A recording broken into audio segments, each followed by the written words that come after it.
Bonjour à tous, on se retrouve pour une nouvelle vidéo pour découvrir les meilleures plages à faire près de Lisbonne.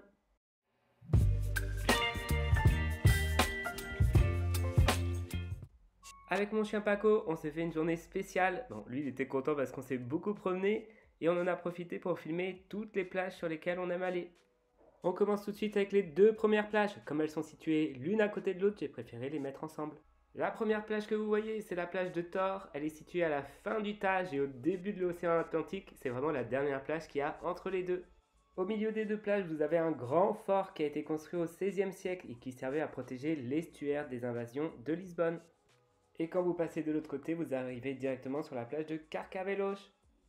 Cette plage-là est l'une des plus touristiques.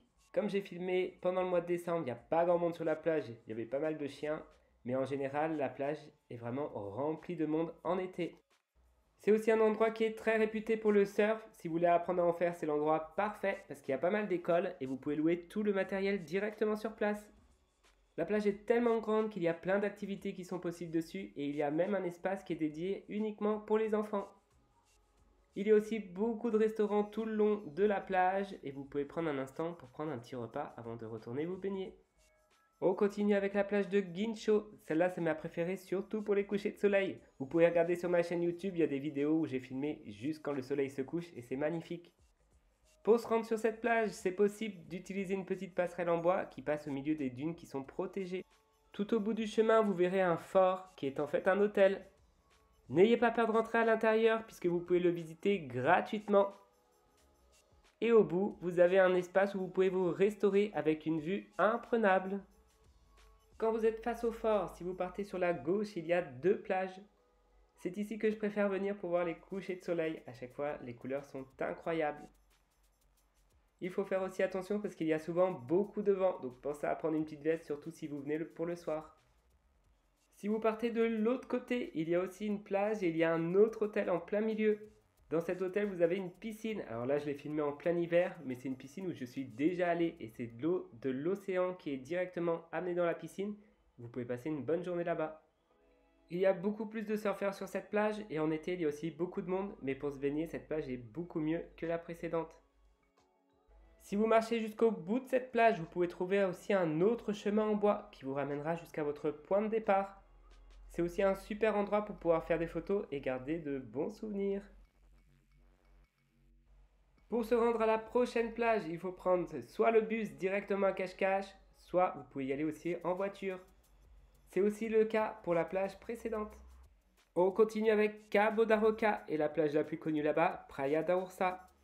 Cabo da Roca, c'est le point le plus occidental du continent européen. C'est un endroit qui est très touristique et quand on voit les images, on comprend pourquoi. Quand vous arrivez sur place, vous verrez sur la droite qu'il y a beaucoup de petits chemins. C'est ces chemins-là qu'il faut prendre si vous voulez découvrir les plages qui sont tout le long de la falaise. Il faut quand même bien penser à se préparer si vous voulez descendre sur les plages car le chemin n'est pas facile. Il faut penser à mettre des bonnes chaussures. Là, c'est Praia da Ursa vu d'en haut. Je vous ai fait aussi une petite vidéo avec le début du coucher de soleil, c'était incroyable. Pour cette fois-ci, on n'est pas descendu sur cette plage-là parce qu'il y avait quand même pas mal de monde, mais on est descendu sur une autre qui était juste avant.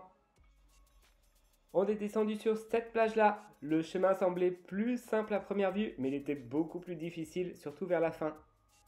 C'était le début du coucher de soleil et la fin de la journée, donc on a voulu descendre pour filmer un peu d'en bas. Je me suis dit que ça pouvait être super joli. Ce qui est bien avec les chemins, c'est que comme il y a beaucoup de monde qui passe, ils sont bien tracés, donc vous pouvez les suivre facilement. Une fois arrivé en bas, on en prend plein les yeux. C'est vraiment une expérience que je vous conseille de faire parce que même en vidéo, ça ne rend pas aussi bien qu'une fois sur place.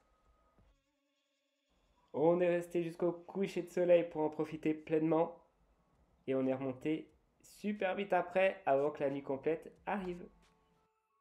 On termine avec la dernière plage qui est un peu la plage bonus.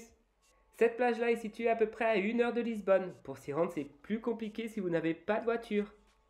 Il y a tout ce qu'il faut sur cette plage. Il y a des hôtels, des restaurants, vous pouvez même vous baigner dans une piscine si vous préférez. Et tout au fond de la plage, vous avez un chemin pour faire une randonnée. Vous pouvez monter sur les falaises pour profiter du spectacle, un peu comme à Cabo da Roca. Vous pouvez profiter du coucher de soleil de tout en haut ou directement sur la plage.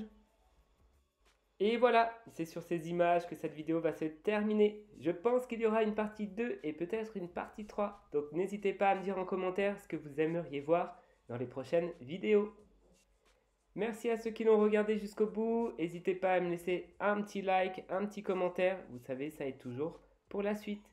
Je vous dis à très bientôt et merci encore d'être passé sur ma chaîne. Ciao, ciao.